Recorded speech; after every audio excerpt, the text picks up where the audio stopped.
Menstrual ციკლის ტრეკინგის ასე ვთქვათ მნიშვნელობა უკვე გითხარით წინა ვიდეოებშიც და აქაც ვიტყვი და ჩემ ვიდეოებშიც გავნებით ხოლმე რატო მნიშვნელოვანია ბოლო 6 თვის სურათი გქონდეს. ახლავე გადმოწერეთ აპლიკაცია თუ არ გაქვთ ნებისმიერი არ ვიცი iPhone-ს თავისი ეგ გონი და არსებობს სხვა მრავალი აპლიკაცია. ზოგიერთი უფრო მეტნაკლებად უფრო სანდოა ხოლმე ვიდრე სხვა აპლიკაციები შეფასებებს დააკვირდით და ასე შემდეგ.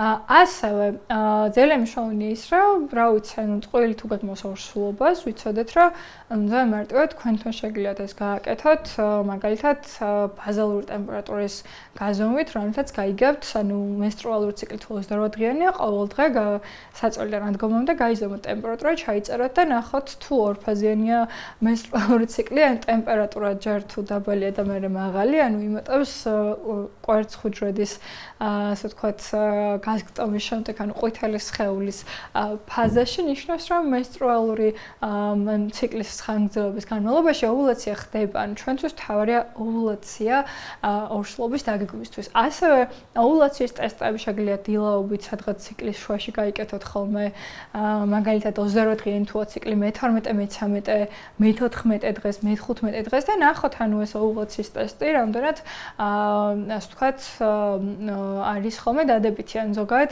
ოვულაციამდე რამდენიმე ათეული საათით ადრე ხდება ჰორმონ მალუთეინიზირებელი ჰორმონ ანუ LH-ის პიკი, ანუ პიკური მატება, მანამდე უნდა მოხდეს ესტროგენის მატება, ფოლიკულიდან გამომუშავებულის, რის შედეგადაც საბოლოო მომწიფება და გასკდომა ხდება ამ კვერცხუჯრედის, ანუ ოვულაცია. ასევე ზოგადად თუ ხართ 35 წლამდე და გააქვთ 1 წელი დაუცველი სქესობრივი კონტაქტები, როგორც წყვილების უმეტესობაში, ამ დროს ჩვეულებრივად 1 წლის მანძილზე უნდა დადგეს ხოლმე საშუალო სტატისტიკურად ორსულობა.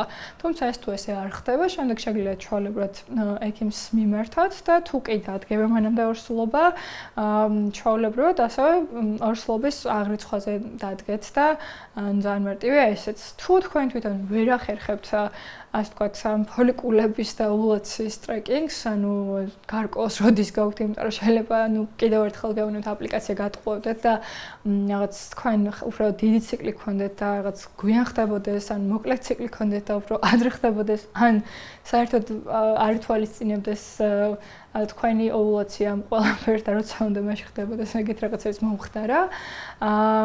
ხო, ამ შემთხვევაში ფოლიკულომეტრი არსებობს, ანუ ეკოსკოპია, რითიც გავიგებთ ხდება თუ არ საერთოდ ოვულაცია და შევაფასებთ ექიმები ამ ყველაფერს თუ 35 წელს ზემოთ ხართ უკვე ეს დაუცველი სქესობრივი კონტაქტიდან დრო 6 თვემდე იკლებს, რადგან ჩვენ ვიბადებით ჩვენი კვერცხუჯრედების მარაგით, არის ლიმიტირებული მათი რაოდენობა და რა თქმა უნდა ასე კი მატებასთან ერთად მათი ხარისხი და რაოდენობაც ცირდება. ანუ ორსულობის დადგომის ასე ვთქვათ საშუალებები და რისკებიც ცირდება სამწუხაროდ.